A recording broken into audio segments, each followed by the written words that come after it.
welcome to Yahweh Christian Broadcast. I hope you're all doing well today. I'm your host, Elkie Brabble. Once again, so thankful that you've tuned in today, and this message today is really going to bless your socks off.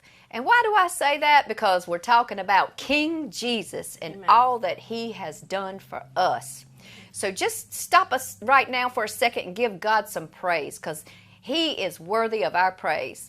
And today I'm going to bring on another guest that's been on here before, one of my great friends, and her name is Michelle Molhman, and she is the owner of the Country Biscuit Restaurant. And welcome back to the show. Thank you, Elkie. It's always a blessing to see her. If I have ever in my life met an entrepreneur, it is you. You should be in Webster's Dictionary on entrepreneur. And I'm telling you, you just have so many great ideas with the restaurant. And it's a great restaurant that's been established by great people over the years. Yeah. So you bought it from a wonderful family. And yes, ma'am.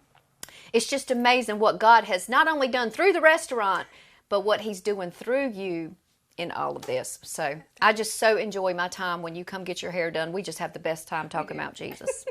We do. But you revealed to me something about maybe 2 months ago that I did not know. And when you shared it, I was like, my goodness, I believe that is testimony worthy and should be shared. So you've got a message on your heart today. So start wherever you'd like. Okay. So I'm going to give you like the Amazon Prime delivery of the beginning of like where I came from and where I'm from and everything. Yes. So I was born and raised in Michigan. And my parents, Bonnie and Edward Molhman, were my parents. And I ended up joining the military, and I got transferred out to California. So I got transferred out to California in 1990. And my mother, she passed away in 1991. And her and my father were, they weren't married anymore. They got divorced when I was born. Okay. Yeah. When I was born, they were no longer married, or they got divorced right after that. So in 91, my mom passed away. She lived in Havelock. And it was a shock to everyone. And how old was your mom when she passed? My mom was 43. That's young. Yes, she was very young. And unfortunately, it had to do with alcohol. My parents...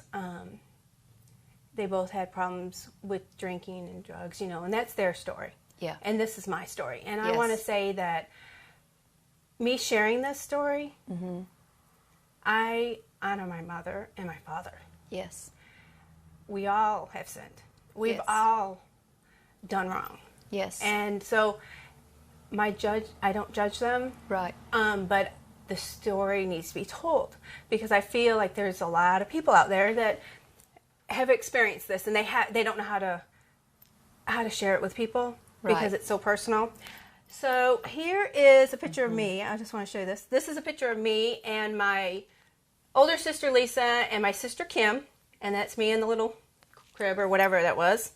This is my birth certificate. It says Michelle L. Molhman, born December 27th, 1967. I've had this forever. And then this is a photograph of me that every time I looked at it, I thought there was something about this photograph. And there was another photograph that I couldn't find that I wanted to bring of me and my sisters when I was younger, but I couldn't find it. So I was like, well, this is what we're going to have to go with today. Yes. So my mother, like I said, passed away in 91. Well, through her death, I came to know Christ. I thought I was saved before she passed away. I did not. I had not accepted Christ as my Savior. It was, when she died, when she died, I just dove into this word, everything, And then in 1994, it was Good Friday. I went out to dinner with my sister Kim, my older sister Kim, and we prayed and we talked about her faith and my faith and what I believed. And we prayed, and she cried, and she said she wanted to tell me something. This was a few days later. She said she wanted to tell me something, but I went home after that dinner, right? She went home. She lived with my sister Lisa. And then about, 11, 12 o'clock at night, my sister Lisa calls me up and says, Michelle, I want you to come down to Oceanside, because I lived in Temecula. And she says, I want you to come down to Oceanside. I want to talk to you. And I'm like, it's midnight, and I'm going through the canyons and everything, and it's foggy.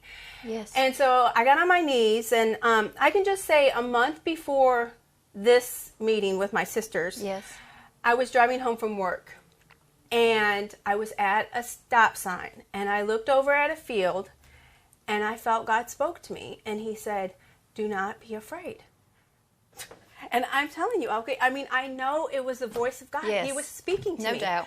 And I was like, I can't believe I experienced that. And then let's just fast forward back to this night. Yeah. I got down on my knees and I said, Lord, please protect me as I drive down to Oceanside. Yeah. So I drove down there. And this is in Michigan. No, this is in California. California. Yes, Okay. I'm in California. Gotcha. Okay. And so I get there, and Kim and I are sitting on the couch, and Lisa's sitting at the table. And I can't see Lisa because how Kim and I are sitting. And Lisa's rambling on about, she's just silly sometimes. And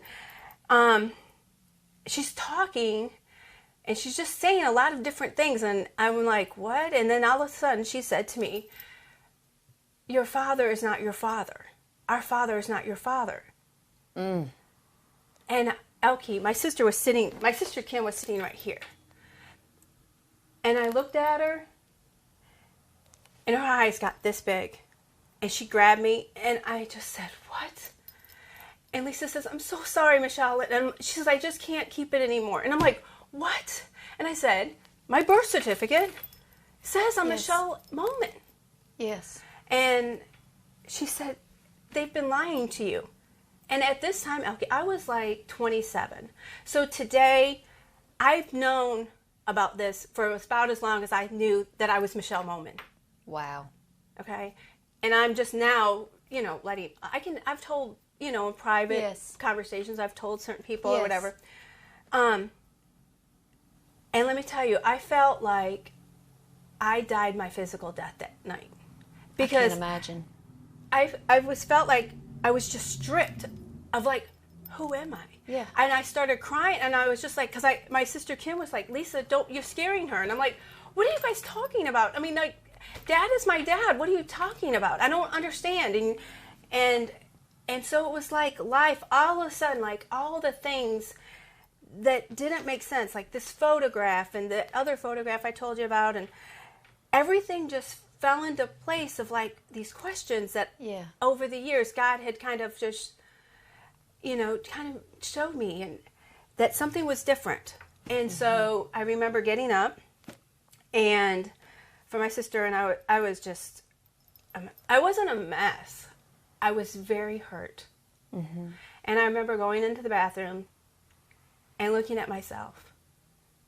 And I was just like, Lord, who am I? And I'm looking at my hands, and I'm like, who am I? What is going on? Why? Why? So, cat's out of the bag. Okay? And I hate to say it, You're just left to deal with it. Yeah. I'm like, now what? My mom's gone. So what happened was, immediately, my sister starts calling my aunt and my grandmother, because my grandmother was still alive. And my sister said, I've told Michelle, I can't carry this burden anymore. And she said, I've told her, and they're like, and I'm like, okay. So everybody knows. I said, so who is my father? And it was just unbelievable. I mean, they were like, oh, it could be so-and-so. And I'm just like, you got to be kidding me.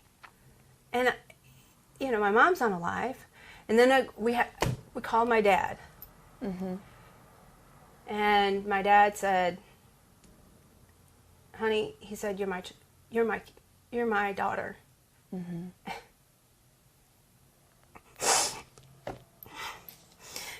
God bless you, girl. I know it's hard, but it'll minister to people. I know. Yes. And I know that he's my father. Yes. He is my dad. Yes. But, you can't hold a grudge against. I don't hold grudges or anything like that. And he says, honey, I'm your dad. I'm like, I know you're my dad. I understand that. I mean, he never treated me any differently, you know. It was just, you know. Which is beautiful. Yeah, I never knew. I mean, why would you even think anything? He gave them a card, he gave me a card, you know. He came and picked us up on a day to take us What to a dinner. blessing. You know, he took me. There was no reason to question it. It was, right. But there was little things that came, you know, that happened. So, now, like I said, I was born in Michigan, and I lived in California, so that's Right. when I found out. So, a few days passed, and I remember driving to Target one day, you know, one of those days. I don't know if I was in a fog. Sure. I mean, I was in a fog, and I remember looking around at different people, you know, men, you know, like, is that my father? Is that my father? I mean, can imagine. it was crazy. Yes. I mean, you know, and I'm like, I can't talk to my mother, you know, and Right. I, you know, my mother always taught us. I mean, she would always say, you know, you have to forgive because one day you're going to have to ask for forgiveness. Right. And I thought, why didn't she tell me? Yeah. Why didn't she? But you know what? Maybe it was shame because my dad was in Vietnam when she got pregnant. You know, if I had to piece like all these things together, and my dad, you know, told me, he said, well, you know, I came home, your mom told me to come home in May, and, you know, and then you were born in December. Didn't mathematically work out. Right. And it was lies upon lies, and people just, I guess everybody knew. Yeah. And my sisters didn't know their whole lives. They didn't Right. know until later. And then when my mother passed away, they were like, we've got to tell her, you know, because Yeah. my sisters and I are very, very close. Yes. And it was devastating for them. Yes. And they don't care. They didn't care who you know, they wanted me to know the truth because Yeah. they knew. They were hurting because they knew that they were holding it back from you. Yeah, and they're like, how can we hide that from Michelle? And so I prayed, Elkie, every day. I was on my knees. I was like, Lord. And then in that verse, Matthew, that we talked about earlier, Matthew 21. Matthew 17, Oh, I'm sorry, 20. yeah, sorry. Matthew 17, 20 through 21. And Jesus says unto them, because of your unbelief, for verily I say unto you, if you have faith as a grain of a mustard seed, you shall say unto this mountain, remove hence to yonder place, and it shall be removed, and nothing shall be impossible unto you. And I prayed that. It was like I was praying, and I reached for my Bible to read that verse, and he told me, I will reveal it to you. I said, you know, Lord, I have this faith. I know you will show me who he is. So it was just a matter of days. There was no internet. We didn't have Google back then. Sure didn't. We didn't have, what is that? Ancestry.com and things like that. We didn't have that. Yes. And, you know, DNA, what? That was not even, you know, that wasn't even the scope of science, you know? Yeah. For just an average citizen to use, you know? And so my grandmother said, well, I think my doctor, I think his assistant, I think it was her brother. And I go, what? You know, I'm like, well, where are these people? You know, like, call your doctor. And luckily, the doctor was still alive. Wow. That's powerful. Yeah, the doctor was alive. So my grandmother called the doctor. And the doctor tells my grandmother that his assistant was looking for her. Really? Yeah. And so he had her phone number. And so my grandmother got the phone number and called her and said, were you looking for me? And she said, yes, but really we're looking for Michelle. Wow. And come to find out, it was her brother. Ron Nassif is his name. And again, I was born in Michigan. I moved to California. Ron Nassif, my biological father, he lived 3 hours from where I lived. Isn't that amazing? 3 hours. 3 hours. 3 hours away So from in me. God's time, he allowed you to find out your identity and then find out who was responsible for your identity. Yeah. And so what happened after that? So, he called me, and he's like, I want to see you. And I was like, no, I need to see you. I needed to see him because I was just hurt, and I needed to know. My dad could tell me so much, but he didn't know the other part. Right. And so I drove. He lived in Aliso Viejo, California. I drove from Temecula to Aliso Viejo, California, and I met him. And I have always thought I've looked a lot like my mother until I met my biological father. And I look a lot like him. A lot like him. Well, he must be a nice-looking man because he sure did have a beautiful daughter in every way.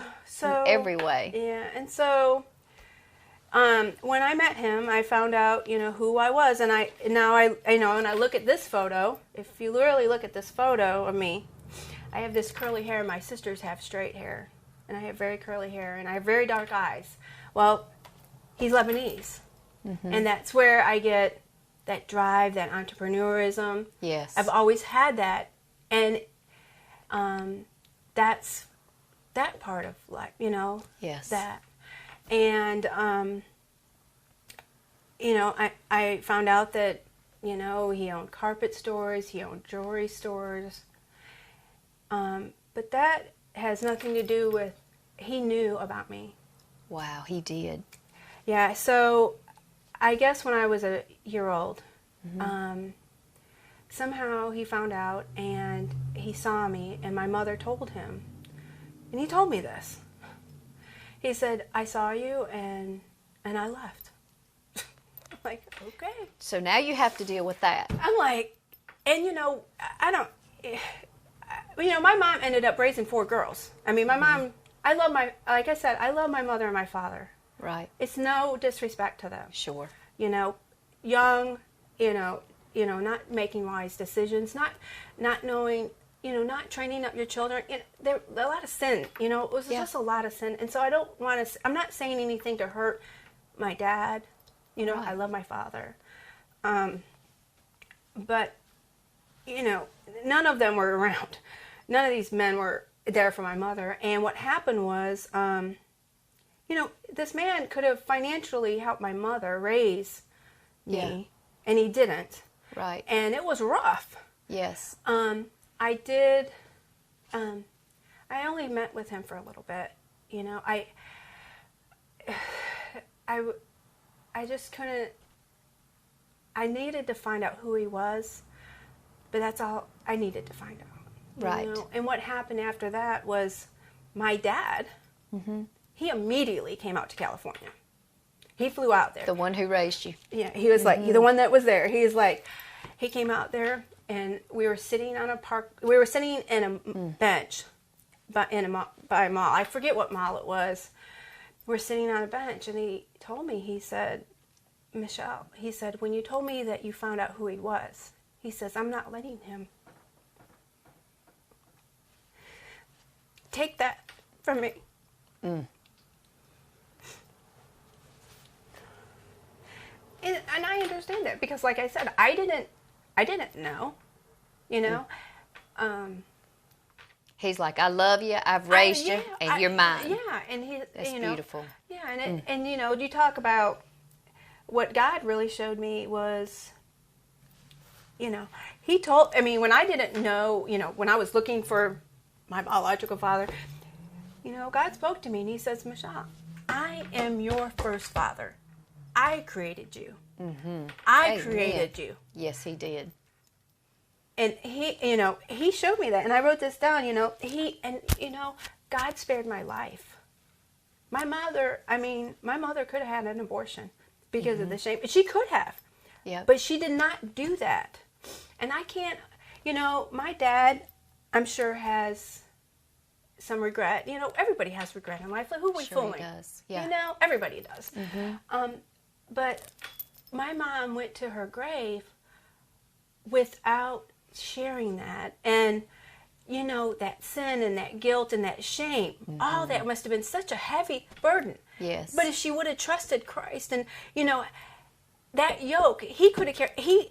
Because I'm going to tell you, one time when I was in the military, I was stationed in Florida, and I drove up to Havelock. My mom and my grandma lived in Havelock, and my mother was drinking one night, and I was on a 96 or something, and I was telling my mother, we were sitting on the couch, and she was drunk, and again, I'm not trying to bash my mother. I know you don't mean any disrespect. But I got to paint That's the picture. Right. I got to paint this picture. And I was telling her I was thankful for, everything. I know that raising 4 girls by herself was hard. Yes. And, that I forgave her, and, that she didn't make all the right decisions, but that's okay. And then my mother started to say, Michelle, I'm oh so sorry. And she wouldn't shut up. She just wouldn't stop. She just kept repeating those words to me. Michelle, I'm so sorry. I'm so sorry. And she was bawling, Elkie. She was bawling. And she was acting just so out of, not hysterical, but it was just like, Mom, out of character. Yeah, I was like, Mom, you're scaring me. What are you sorry about? I'm thinking, yeah. But that, you know what, that night, I bet you I know why she was sorry. She wanted to tell me. But she didn't have the courage. She didn't have the faith that, she told me as a child, you would need to forgive. I forgave her. Yes. I would have loved to have forgiven her. Before she passed. Yeah. But. And it's okay. Yeah, exactly. It's okay. Yeah. I didn't know my bladder was going to move to my eyeballs today. This is very powerful. I'm going to pause for just a moment and thank the wonderful sponsors who make this show possible. With over 35 years behind them, D&E Developments LLC takes creativity and excellence to an extreme standard. Our craftsmanship and attention to detail makes our work stand out. Our commercial construction spans from single to multi-family structures to independent corporate architecture. D&E Developments LLC has a track record of quality with a guarantee of trust. If you can dream it, we can build it. Our team is standing by. Let's get started. D&E Black River Realty is dedicated to your real estate needs. We are committed to providing professional service in a timely manner for every real estate transaction. From setting the price to creating aesthetically pleasing campaigns to digitally and traditionally market your property. Looking for a luxury waterfront, coastal style community to call home? Bryce's Creek Harbor might be the perfect place. Whether buying, selling, building, or investing, give us a call today. Well, so in all of this, so you had identity issues. Yes. So you met your father. Right. You were able to see him, but there was nothing you needed from him. You needed to lay eyes on him and let him know that he is your biological father. But at this point, everything that you ever needed came from this other man who raised you, who was not related to you and loved you as his own. Right. Which that's a message clear to us. If you have been one of these people, if you've been one of these people, you didn't know your mother or your father, or you were adopted, that spirit of abandonment was assigned to you from the devil himself. Yes, it was. Unfortunately, the devil likes to play on our hardships in life, and that's when he comes in, when grief, anxiety, trauma, and things like this, because it's everything. Trauma, rejection, lied, you were, all of these things, you were betrayed. That's when the enemy likes to come into attack. And it would have been easy for him to say, well, since there's alcoholism that runs in your family, I'm going to get her to turn to alcoholism. And it's amazing how the timing of you finding this out was after you had your relationship with Christ. Yes. Had you gotten this before your relationship with Christ, you may have turned to other things. That's right. To pacify your feelings and everything. But isn't it so wonderful that we serve a God in heaven, Amen, who loves us? And I'm saying right now, if there's a void in your life, let God fill it. Because if your earthly mother or your earthly father was never there for you, I assure you God knows how to come in and drape his presence over you and fill you full of his goodness and joy. And I'm going to tell you, if you know Michelle Molhman, every time you see her, you can't help but smile. For all you people who frown out there and look constipated, you need to get around this girl right here, because she is going to make you smile and show your pearly whites. And if you don't have any teeth, it's all good. She's going to make you smile, gums and all, aren't you? Because Well, she's just full of the joy of the Lord. I do love the Lord. I mean, I know that, you know, He's watching over me. He's guiding me. You know, I'm not perfect, but let me tell you, I don't know where my life would be if I didn't have Christ in my life. Amen. You know, I wouldn't be much. Amen. But you know, God gives us the framework of how we're going to live our life. It's how we're going to paint that canvas. Yes, that is so Are you true. going to paint it with His love and His grace and His forgiveness? Or are you going to have bitterness? That's right. Don't have bitterness. So how do you feel today? Do you feel whole? Oh, yes. You feel Yeah, I whole? do. That is wonderful. So that's fine. And, you know, my dad, he's moved down here, and he helps me out at the restaurant, and we have a good relationship. This is the dad that My raised dad, you. yeah. And you would never even know. No. You would never even know. It's No, beautiful. he is my dad. Yes, he and is. is my dad. He And, is. you know, he's my D.O.D. He calls himself D.O.D., dear old dad. That's precious. I just love the relationship that I see when I see him in there and all the things that he's done to help you with the construction and things Yes. like that. Looks to me like, I'm just saying, God has come through for you in every kind of way. You walked in forgiveness. You don't stay in resentment. You don't harbor any bad feelings towards anybody. No. God's made you full and whole. Yes. Because you know what? After all, we don't need to be worried about our ancestry so much or our heritage because we belong to Christ. The Bible says we are joint heirs with the Lord Jesus Christ. That means we are going to have an inheritance like nobody's business. And we're all God's children. Right. We're all His children, no grandchildren. You know, it's going to be awesome. So we have to understand that here on earth, don't we? Yes. Any final words? We got just a few seconds that you would like to speak to the audience. I would just say, first you need Christ in your life. Yes, amen. That's the number one thing.